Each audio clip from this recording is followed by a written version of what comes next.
Warning: this is a true crime channel and is not for the faint of heart or the easily impressionable. This video may contain details that some viewers may find highly disturbing.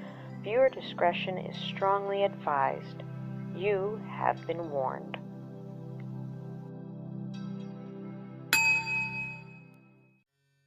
Hello everyone and welcome back to my channel where I still don't have any of the proper equipment, I refuse to follow the script, and where I have stumbled upon something incredibly interesting. In my last video I actually mentioned that I believe I mentioned that I was very interested in looking to see if there was any more LGBT serial killers, and thus far I only know of two off the top of my head, that being Jeffrey Dahmer and John Wayne Gacy. Jeffrey Dahmer, of course, being homosexual, and Gacy being bisexual. I would include Albert Fish into that category, but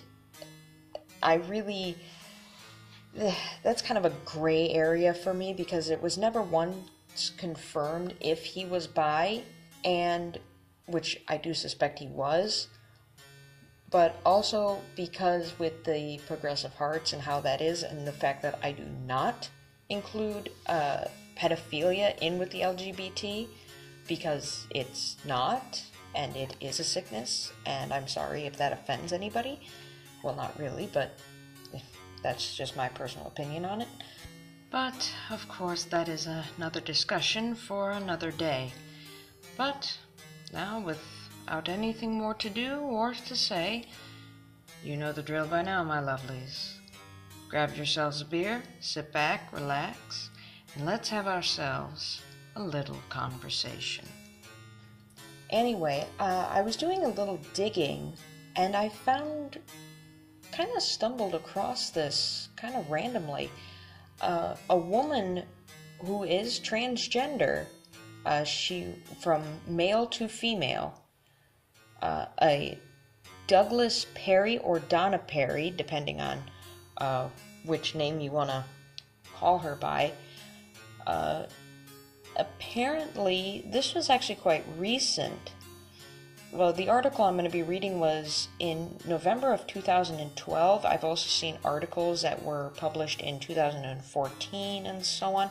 Now, there is no wiki page or really any detailed information, so I'm going to just kind of read a couple of articles about her, or him, yeah, her, just to kind of give you guys an insight, because this is the first transgender serial killer I've ever come across. Now, the headline is Woman Linked to 1990 Prostitute Killings.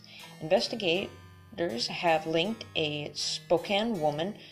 Spokane is actually in Washington, in the United States, if I'm not mistaken, who once was a man, so she was a man who then transitioned into a woman, of 2 of 3 1990 prostitute slayings in that area, based on recently discovered fingerprints and DNA evidence. Donna R. Perry, age 60 at that time, remains in the Spokane County Jail on an unrelated federal weapons charge, but investigators are hoping to speak with anyone who had contact with her. The suspect was also known as Douglas R. Perry until he had a gender reassignment surgery in 2000.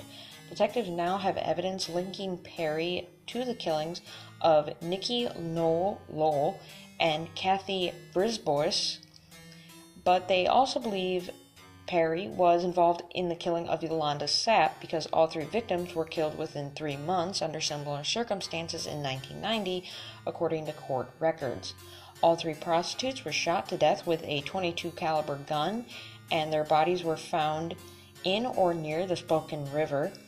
The search warrant released Tuesday, this was on November 21st in 2012, obtained permission to search Perry's home at 2006 East Empire Avenue and to review evidence collected by federal agents last March.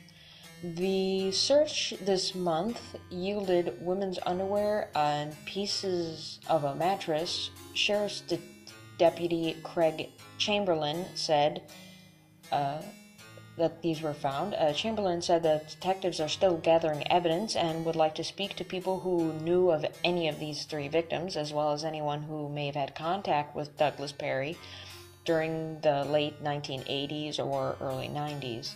In particular, detectives want to speak with anyone who might have purchased a gun from Perry at that time. Also, investigators consider the 3 deaths to be among the multiple prostitutes murdered by serial killer Robert L. Yates, actually. He was convicted of killing 13 women in that same area in Spokane County, and 2 women in Pierce County as well, mostly in the late 90s. Yates remains on death row, though, like I said, this is several years ago. The Lowell and Sapp killings were assigned to the Spokane police detective Mark Burbridge as a cold case. Yolanda Sapp, 26, was found on February 22, 1990, on the 4100 block of East Upriver Drive. On March 25th, the 34-year-old Nikki Lowe's body was discovered in the 3200 block of East South Riverton underneath the Gurney Street Bridge. The 38-year-old Brice Boris was found May 15th, 1990 on the west side of the Spokane River near Trent Avenue and Pines Road in Spokane Valley. That case was assigned in 2005 to Sheriff's Detective James Dresbach. With advances in DNA technology, detectives resubmitted evidence for testing in 2009. A lab scientist alerted Dresbach that a sample from under Brice Boris's fingernails yielded a full profile of a male, but that the DNA didn't match anyone in the federal database of convicted felons. The case broke wide open on September 14th when the Washington State Patrol Crime Laboratory technician found a database hit on Perry, who was arrested in March in Spokane and was in federal custody in Carswell, Texas. Perry was arrested here after a retired detective saw her buying ammo and a pistol magazine at the White Elephant store in Spokane Valley. Now, for those of you who don't live in the United States, it is very much illegal for convicted felons to purchase firearms. In fact, if they have firearms before they are convicted, those firearms are, to the best of my knowledge, confiscated from them, and they are not allowed to purchase a gun. They aren't allowed to purchase ammunition. And if you are found to have bought a gun to give to a convicted felon, or, buy one for them, you can also spend up to, I want to say, up to 10 years in prison. So that is something that the United States does take very seriously. And it even says right here, the detective knew Perry is a felon and was prohibited from possessing firearms. So, as you can see, it is a very, very seriously taken crime. Federal agents searched Perry's Empire Avenue home in March. Besides a dozen firearms and 12,000 rounds of ammunition, she had women's panties in a box in a closet, which investigators said were too small for Perry to fit. Special Agents Todd Smith of the Federal Bureau of Alcohol, Tobacco, and Firearms and Explosives remember thinking at the time that, based on his previous experience in law enforcement, these panties impressed him as trophies, which basically that just means when a killer takes something from their victim and keeps it, that's basically them taking a trophy, a memento for them to look back at and to have a tangible something so that they can relive that murder. They can relive what they did. The court record actually did state this as well. Dresbach also noted that police reports indicated no panties were recovered from the 1990 crime scenes. Dresbach also spoke to a criminal investigator who in 1998 provided information about statements Perry made while being held in Oregon prison in 1997. Unnamed inmates told prison staff that Perry used to talk to inmates about taking prostitutes home and feeding them. The search warrant states that these unnamed inmates claim Perry acted very strange and they believe he may have been involved in the prostitute's murder, he at the time. Dresbach received confirmation in October that Perry's fingerprints were found on the items recovered from a dumpster in the Nikki Lowe case. Latent fingerprints were photographed and lifted from a tube of sterile jelly. Don't ask me what that is. I can't explain it myself, as I have never used it or even come across it myself. So, Dresbach also stated that those latent fingerprints were compared to Douglas Perry by the forensic unit there, and that they matched the index and middle finger of Douglas Perry. Now, the thing with fingerprints is they're not completely infallible, for the simple fact that it's not so much a known thing that all fingerprints are different. It's just the fact that the odds of you having the same exact fingerprint as someone else are extremely rare, and it's not a fully scientific method, though it is still widely used, even though it probably shouldn't, but more on that specific thing later. I actually think Adam Ruins Everything did a special on forensic science too. If you guys want to go see that, I will link it in the description. Anyway, Perry's criminal history includes convictions for reckless endangerment in 87 and assault in 88 in, I'm going to botch this, Okanagan County. As Douglas Perry, he was also arrested in 89 in Spokane for patronizing, meaning it means he was paying a prostitute. Yeah, so in addition to the state charges, federal agents arrested Perry in 88 for possessing a pipe bomb. During the search of that arrest, agents also found 49 guns and 20,000 rounds of ammunition. Some of the guns were .22 caliber handguns. Federal agents arrested Perry again in 94 for possessing firearms, including a .22 caliber handgun. In early 2000, court records state that Perry traveled back to Bangkok, where he received gender reassignment surgery as well.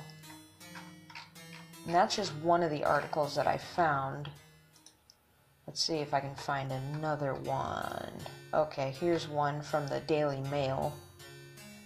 This one was actually written in 2014 in March. And it says, transgender woman, now 62, blames her male persona for shooting dead 3 prostitutes in 1990. Donna Perry, which is the name that Douglas Perry goes by now, is accused of killing Yolanda Sapp, Kathleen Brispos, Nikki Lowell, and for dumping their bodies in the Spokane, Washington River or near it. The case was actually cold for about 20 years until DNA from Perry, who has a long rap sheet, matched samples found at the crime scene. Apparently, Perry stated that Douglas didn't stop it, Donna stopped it. Basically, she is blaming her male persona, or who she was when she was a man, for the killings and not, which doesn't make a whole hell of a lot of sense to me, to be perfectly honest. And she appeared in court on Tuesday, 24 years after she allegedly murdered the women and dumped their bodies on the banks of the Spokane River. She was actually arrested in connection of the crimes in 2012. She claimed that she had transitioned into a female in 2000 to stop her male persona, Doug Perry, from being violent. She actually told police about the killings according to an affidavit filed in January. "I'm not going to admit I killed anybody. I didn't. Donna has killed nobody." Now, for people who are transgender or have gender dysphoria, as it's known as now, it's not uncommon for them to also have other mental disorders as well. And there's really not a good explanation or an easily explained explanation as to why this is. Only that it is a phenomenon that happens. But her reasoning behind why she got the transition seems very unstable to me, especially because those who are transgender normally, or at least 9 times out of 10, considering this, are not violent. There's no real theme of violence in that particular group for that sexuality, especially not so, well, I shouldn't say that. Forget that. They're usually very passive. They're usually they're not, more or less, they just are not known to be aggressive, which I do find very interesting, that this is a part of her process of, saying that this is why she transitioned and why she's not admitting to the killings. Well, actually, she doesn't have to admit to the killings. They have DNA evidence, but she's blaming it all on her male persona for it. When she was asked if Doug was responsible, she responded, "I don't know if Doug did or not. It was 20 years ago, and I have no idea whether he did or not." Okay, that doesn't really sound like something someone who has gender dysphoria would say. That sounds like multiple personality disorder to me. It does go by a different name now, but I personally prefer just to call it multiple personality disorder, because that fits a symptom that it does have, or that it can have, is the fact that, though it doesn't really fit for this one, I really can't say much because there isn't a whole hell of a lot to go on. But basically for multiple personality disorder is the fact that when there are multiple personalities within one person, the personalities themselves can actually have different accents, have different groups of friends, can possibly even speak different languages than the main personality, or the one personality from another. Sometimes they can be aware of the other personas, while the main person is not. Their other personas can be aware of them. And really, these people don't have much control over when what persona is going to take over or not. It's actually a very interesting and kind of terrifying mental disorder, but it is rather fascinating too. Now, sometimes the personas cannot know of the others, or even that they are just one persona of many. And I think the record for that is one woman had, I want to say in the double digits, I want to say more than 50.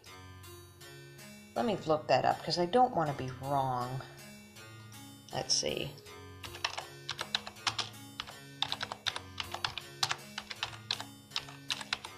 Personalities in one person,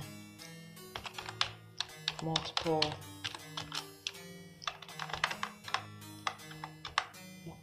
if I can type.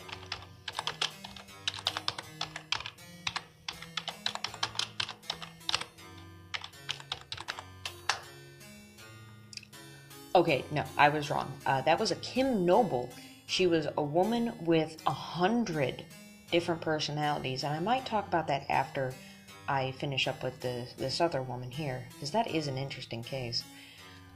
And now, in claims that experts will say will only fuel misunderstanding about transgender people, Perry claimed that she had the sex change operation in Thailand, which does involve removing of the male genitalia, therefore affecting testosterone production as a permanent way to control violence. That's not what it's for, basically. But she did claim that when a person transitions from male to female, there is a great downturn in violence, which actually experts do deny, because people who are transgender normally are not violent people, and when they are, it doesn't matter when they transition, or if they transition. If they're violent in one act, they're violent. You're changing the body, not the personality.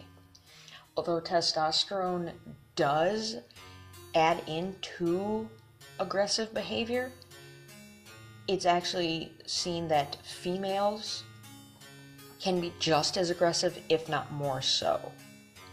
So that's really not that's not something that can be used as an excuse, or even that should really be taken as a fact for people who are transgender.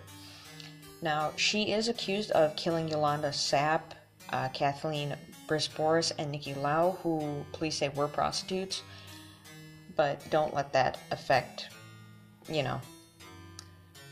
what you can,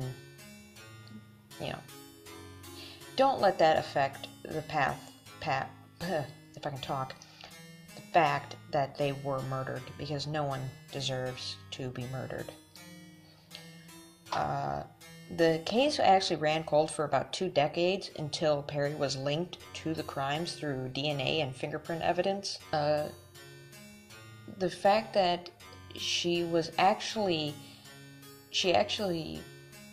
did state this, her affidavit, when she was doing a stint in Oregon prison in 1998.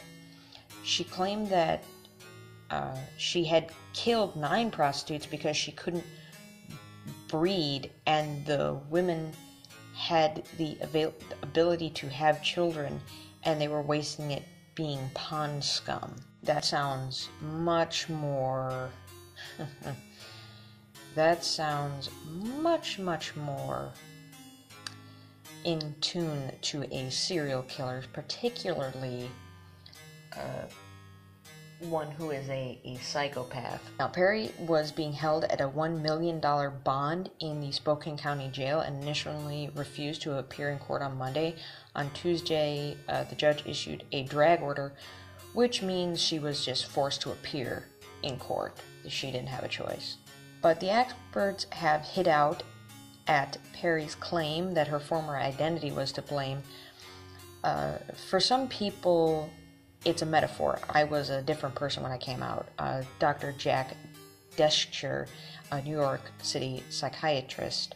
It's a certain way that they use the metaphor when transitioning for those who were very unhappy and are now happy, but it's different when a person makes the claim that they somehow now have no linkage to the person that they used to be, that they would be more of a disturbed person. Experts also say that there is no evidence that hormone therapy in gender treatments helps reduce aggression or violence, as I stated. Jack Heberstrom, a transgender professor of American and Gender Studies at the University of Southern California, said that Perry's publicized statements are a weak defense, which I honestly agree. And it's, as a legal defense, it's also putting away the science and its absolute nonsense, as he also stated. Even if we as a person are less aggressive once we resolve the gender dysphoria or gender disorder, it does not absolve the responsibility of killing those 3 women, he also stated. He added that making being transgender into motivating a factor for murder is almost like a horror film Dressed to Kill, which is a horror film, actually, and it feeds directly into the horror stories about gender identity disorder, which I do completely agree with him that it is total bullshit. So that is all the information that I can really find on this, because it's very old information, so if I do find more, I will let you guys know. But going on to the other thing that I told you about, the Kim Nobel, the woman with 100 personalities, actually. There's Judy, the teenage bulimic devout Catholic. Oh, okay. Sorry, I misread that. The painter Kim Nobel is a small woman with long auburn hair and blue eyes. She lives in a small terrace house in South London with her 14-year-old daughter, Amy, 2 dogs, and more than 100 separate personalities. Kim, who is 50, or was 50 at the time of this article, which it does not have a... There's the date. This was September 2011. Has dissociative identity disorder, or DID, which is also, or was once called, multiple personality disorder. She is, in effect, scores of different people. The exact number is uncertain, wrapped up into one body. These personalities are all quite distinct, with their own names, ages, and quirks of temperament. Some are children, and some are male. As well, for a generalist, this presents certain problems. Kim Nobel herself is merely a name on a birth certificate with all the identities, so which version of her do you interview? Do you talk to whomever pops up, which could be Haley, Judy, Ken? And this is not uncommon for them to be so different. Judy would be the teenage bulimic, the devout Catholic, which is Simone, and Ken, who is gay, and then over 100 more. So it turns out there's a protocol. You meet Patricia, the dominant personality among many alter egos in Nobel's head. With the help of regular support workers, Patricia looks after Annie and makes sure there's milk in the fridge. It is Patricia who answers the door and welcomes the interviewer in. And the house at the time was freshly painted, clean and tidy. Patricia appears urban and at ease. The photographer setting up in the living room, so they go downstairs to the daughter's bedroom, and I'm unsure how to ask. Person was unsure to how to address the person sitting opposite of them. Do they call her Kim or Patricia? I am Patricia, she actually states. I don't like being called Kim, but I've gotten used to it now.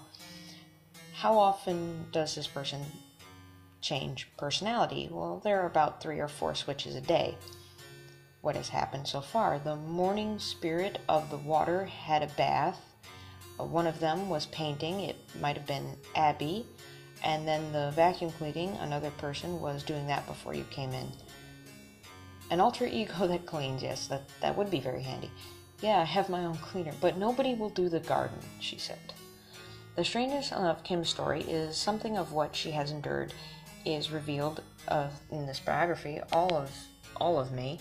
And the book, ghostwritten by Jeff Hudson, is actually a terrible tale. Kim was born in the 60s. Her parents, stuck in an unhappy marriage, were factory workers, and the care of their daughter was farmed out to friends and local acquaintances. The details of what happened are hazy, but it seems that from an early age, somewhere between 1 and 3, Kim suffered extreme and repeated abuse, which actually does tend to do this. At this point, her mind, traumatized beyond endurance, shattered into fragments, which is not uncommon, forming myriad of separate identities. The breaks were clean. Most of the principal personalities had no memory of the abuse and no flashbacks, thus she was protected from what happened. This is actually a very common thing that the brain will do. If the trauma is just too much, it will actually more or less just erase it. It won't remember it. You won't be able to recall it, which is actually quite sad. But it's a survival technique, more or less. Kim scrapped her way through her childhood. Home life was fraught, and she performed very poorly in school. Her memory lapses and erratic behavior were noticed but never understood. Well, considering it was the 60s, it wouldn't have been understood. Abnormality, poor memory, is a classic symptom of DID. When there is a switch, the new personality taking over does not know what has happened before they have emerged. Young Kim demonstrated just such mental lapse, and when she denied having said or done anything, she was usually taken for a liar. Her parents never did clock that something was very long. Patricia actually gave a slow blink and says her parents were busy. In adolescence, everything came apart. After repeating overdosing, Kim was then placed on suicide watch in a psychiatric hospital. It was the first of many times that she was in one. Each time she was released, she would try to kill herself and would be readmitted. She developed anorexia and bulimia too, which is also not uncommon. In her late 20s came a period of relative stability when the immensely capable Haley persona predominant during work hours. Kim was able to hold down a job as a van driver for about 5 years, but one day something must have caused a switch, and a disturbed personality called Julie suddenly found herself driving in a van. She plowed straight into a line of parked cars. This led to another mental health section and a diagnosis of schizophrenia. Again, not uncommon for this to happen. Psychology and psychiatry, when it comes to diagnosing, is more of an art than a science, because so many of them do not have differentiating symptoms. For example, attention deficit disorder, or ADD or ADHD, depending, are very often mistaken for depression or manic depression sometimes, especially in boys, because when you don't have control over your mind, and that's really what it feels like. I have ADHD, that's what it exactly feels like.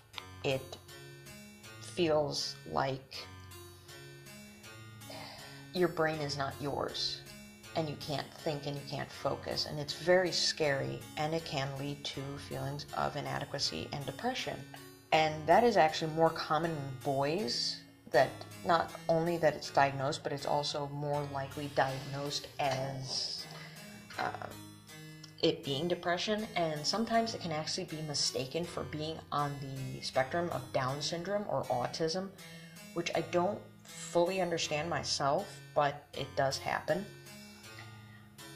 Eventually, Kim re-emerged from hospital, and her story took another dramatic twist. Somehow, she found herself exposed to the activities of a pedophile ring. In the book, we were told that the reporter were told that she reported it to the police. She received anonymous warnings to be quiet. Threats of retaliation escalated until one day a man threw acid in her face, and someone tried to set light to her bed with her in it. Kim got out, but the house was gutted. Patricia can't remember either of these events. The first she knew of the arson attack was standing outside watching flames engulf the house. After the fire, Kim spent 6 months in a women's refuge. Here she became aware of the crucial, terrifying difference between her and the other residents. Everyone else knew who they were hiding from. Kim could have passed her assailant in the street without realizing. Something had to be done. During this time, a new branch of mental health specialists took over Kim's care, luckily, and in 1995 she was finally diagnosed with DID and began therapy. She still undergoes without any medication, though. DID treatment is usually long-term and laborious. It can take years for there to be any progress, which actually for most psychology and psychiatrists, this still rings true, because you're battling your own mind, and it's actually quite scary. It's not a fun trip, which is why I really don't understand why people self-diagnose themselves with mental disorders. There's nothing glamorous about it. There is nothing romantic. There's nothing fun about it. Your mind is your worst enemy, literally. So the therapist actually has to tease out the separate personalities and treat them individually, trying to help each one come to terms with what happened in their past. Initially, like so many of the personalities, Patricia considered the idea of DID absurd, as most do, but after 6 years of therapy, she finally accepted the diagnosis, and the puzzling aspects of her life kind of slotted into place. She now understood why she always felt like she was losing time and why she ended up in the hospital. Some of her alter egos, particularly the younger ones, frozen in time and retaining memories of abuse, were highly traumatized. Judy was bulimic, Rebecca was behind the suicide attempts. As for the acid and arson attacks, Patricia discovered they were to intimidate Haley. She had been the informer. Patricia cannot determine when or how often she changes into someone else, but there are triggers that are likely to set off a switch. Judy comes out at meals, Spirit of the Water takes the baths. Last October, Patricia and Amy appeared on the Oprah Winfrey Show, and beforehand they were filmed at home. There are some clips on YouTube. Patricia is sitting in front of a plate of food when her shoulders give a tiny jolt and she turns into Judy, a 15-year-old who believes that she is fat. Each time there is a switch of personality and Patricia reemerges, she has no notion of what has happened in her absence. So daily life is best with lost keys, unrequested pizza deliveries, and car mysteriously parked miles from home. I don't ever know if I'm coming or going. I could switch at the door and at the doctor's surgery and think, have I just been in? She shrugged it off, and you can't ask, so I just walk it off. The other personalities have independent lives. They have their own email addresses. Patricia doesn't know their passwords. They buy clothes. Patricia showed the woman a large silky tent of a dress. Does it look like me, size 14? That'd be Judy. Patricia is dependent on benefits supplemented by the occasional sale of a painting. How do they manage money? I have control of the card, and they don't know the PIN number, according to Patricia. What about relationships? Patricia actually laughed and said, I gave up on that years ago. Any relationship like that is just too complicated. Well, I would also say, but life hasn't always been without it. In 1997, Kim gave birth to Amy. The baby was immediately taken into care by social services. For years, Patricia remained unaware that she had a daughter. But how can a woman not realize she had a baby? Patricia actually shrugged and held up her hands. It was so bizarre, but there was barely a bump. What about the scar from the cesarean section? Patricia gestures to her flat stomach. It doesn't show. It's mind over matter. It might sound unbelievable to you and me, but it can, in part, be explained by the fact that Kim's dominant personalities have changed over the years. Around the pregnancy and her daughter's birth, Patricia was an occasional presence. Years later, once Patricia accepted Amy was her daughter, she instantly knew who the father was, and an on-off boyfriend she met during her driving days. In the book, she writes, I may not have been there to give birth to her daughter, but I did conceive her. Patricia contacted the father to tell him, but he has never been involved with the daughter's upbringing. During the presidency, a personality called Dawn was in charge, but following the trauma of the baby being taken away, Dawn retreated, and super efficient Haley returned to the forefront. It was Haley who had begun the legal proceedings to claim her daughter back. Then Bonnie, a more excitable personality, took the fight through the courts. It seems surprising that someone with multiple personalities should be trusted with the care of a child, but Patricia says the body, collective personalities of Kim Nobel, would never allow the daughter to be harmed. And Kim's mind does, on occasion, possess a certain instinct for self-preservation. When eventually she was allowed to meet her daughter, only Bonnie and Haley and the other responsible front-line personalities came out to the forefront. After months under observation in a mother and baby unit, the daughter was actually allowed to live with her mother under a care order. Is the DID ever exasperating? Patricia actually did say, it can be when I'm talking to the other personalities and the main personality comes. I think I haven't finished with what I was going to say. The ultimate aim with DID therapy, which is not always possible and sometimes too risky to attempt, is for the patient's mind to regenerate and become whole. basically for all the personalities to integrate back together. But as Patricia actually was asked if she wanted to integrate, she shook her head. My attitude is, how can I get a memory? I wasn't there. I was not in that room when that happened. Now, since Patricia began art therapy in 2004, more than a dozen personalities have started to paint regularly and prolifically. The styles and palettes and skill levels are enormously different.